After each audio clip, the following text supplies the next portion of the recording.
vamos para Chile. Primero vamos a ordenar las fechas para volver a anotar y entender la importancia que tiene el ya en Chile, aunque las elecciones falten un poquito. A ver, Fla, vamos a empezar a poner orden, al menos en el cronograma, que esto sí que lo tenemos medianamente claro.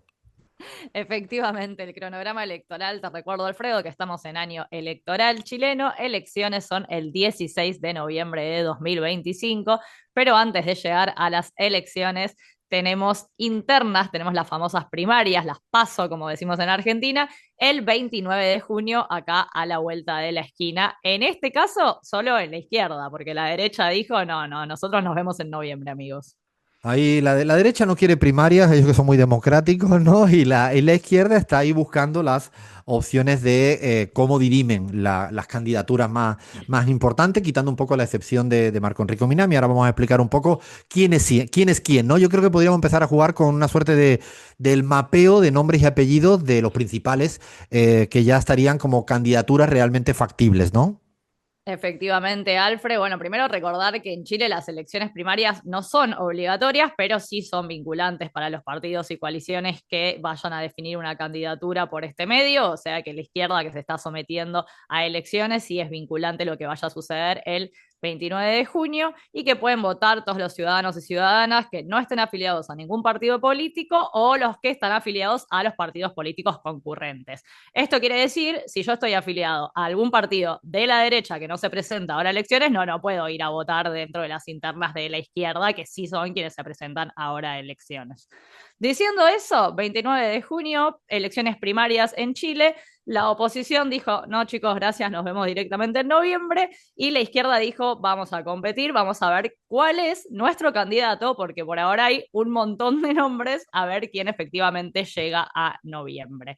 Por un lado, tenemos a Gonzalo Winter, que es el Frente Amplio, básicamente quienes están ahora en el gobierno. Nosotros siempre lo definimos como Boric parte 2, digamos. O sea, por hacer así un poquito de resumen, Gonzalo Es Winter, igualito, es muy parecido. reconocido, sí, reconocido militante estudiantil, militó mucho con Boric, amigo, etcétera, etcétera.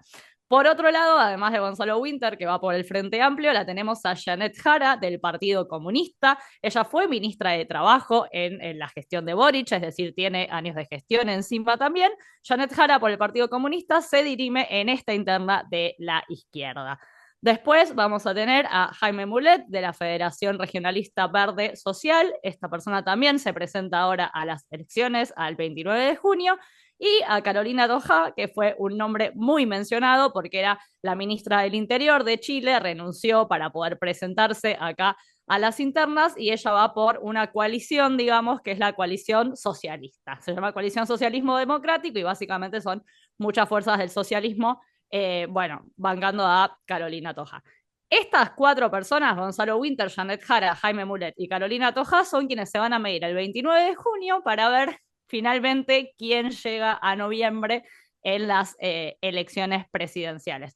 Como vos bien decías, Marco Enrique Sominami no va a ir a esta interna, pero sí ya logró las firmas necesarias para poder presentarse como independiente, porque recordemos que en Chile, si vos recoges una cantidad de firmas y de apoyos, podés hacerlo, así que Marcos Enrique Sominami va directamente a noviembre a competir con toda la derecha que ya se postuló y con quien salga ganador de Gonzalo Winter, Janet Jara, Jaime Mulet o Carolina Toja. Ese es el frente un poco más de la izquierda que tiene que, en breve sabremos quién. Y luego están no vamos a dejar de decir, de pronunciar los nombres de la derecha, que ya sabemos que son candidatos y candidatas, en una suerte de competición, quién es más pinochetista, ¿no? Un poco quién es más pinochetista, quién está más a la derecha. Ya sabemos que tenemos a Evelyn Matei, quien dijo yo voy directamente a noviembre, ella va por Chile Vamos, se va a presentar en noviembre a las elecciones. Por otro lado, al ya conocido José Antonio Cast, quien se había medido, de hecho, en balotaje en segunda vuelta con Boric en 2021, así que José Antonio Cast también llega a estas elecciones en noviembre a medirse. En este caso también se mide con Joan Kaiser, que es de la derecha, de la ultraderecha, digamos, que va a pelear por estos votos, a ver quién se lleva a todos estos votos.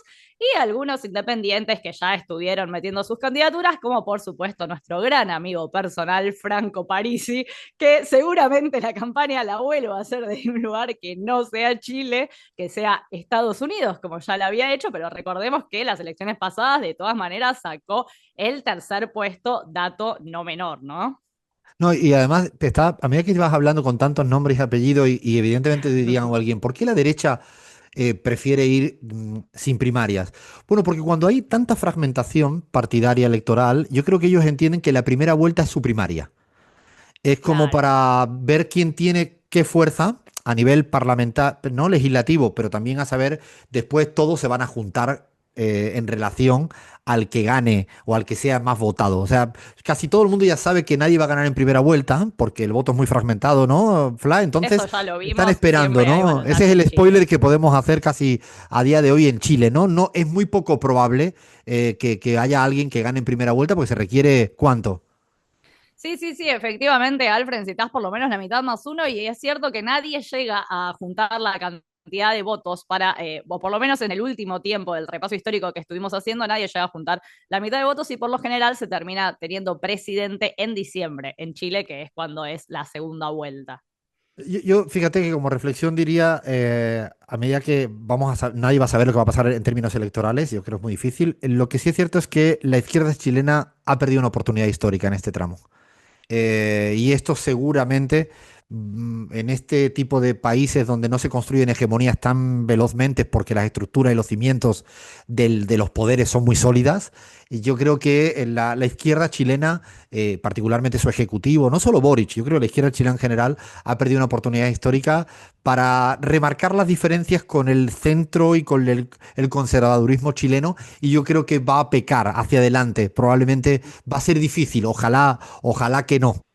Si me permitís, Alfred, hacer una mini reflexión final, habrá que ver qué pasa efectivamente el 29 de junio y quién termina siendo el candidato de izquierda y cómo desarrolla su candidatura, ¿no? Y luego, si llegara a ganar, cómo desarrolla su programa de gobierno. Pero no me quiero meter en encuestas porque sabemos que pueden cambiar un montón de cosas, pero sí decir que Janet Jara, que es del Partido Comunista, ha crecido bastante en este último tiempo y podría llegar a tener posibilidades de ganar esta interna, y me parece un dato no menor que es la segunda mujer en la historia del Partido Comunista chileno que asume una candidatura presidencial. Entonces también veremos qué pasa, pero me resulta interesante o para poner un ojo, qué pasa ahí con el comunismo si llegara a ser, digamos, el 29 de junio quien gana las internas. No puedo decir que vaya a suceder, pero me gustaría saber qué pasa si eso sucede. Y sí, porque también en las primarias de la última vez hubo mucho voto cruzado, hubo mucho voto a Boric para que no ganara Jadwe. Fue así, para que la izquierda chilena, que era muy nítida con Daniel Jadwe, menos nítida con Boric, pues hubo un voto que lo que quería era participar. Y eso es la discusión típica de las primarias. Veremos las elecciones de la próxima semana, si 29 es próxima semana, ya tendremos resultados de la primera, tendremos un poquito más ordenado, y a lo mejor tenemos que hablar de 150, no, tantos no, pero muchos candidatos y candidatas sí, para seguir hablando de Chile. Y lo repito, con muchos interrogantes, porque no compremos el verso de que en América Latina gobierna la derecha. Eso pasa a nivel global, pero no pasa en América Latina, donde la mayoría de gobiernos ganan con ideas de izquierdas, aunque parezca lo contrario por el ruido que hay de Milei o de Noboa o de Bukele. Seguimos en la pizarra.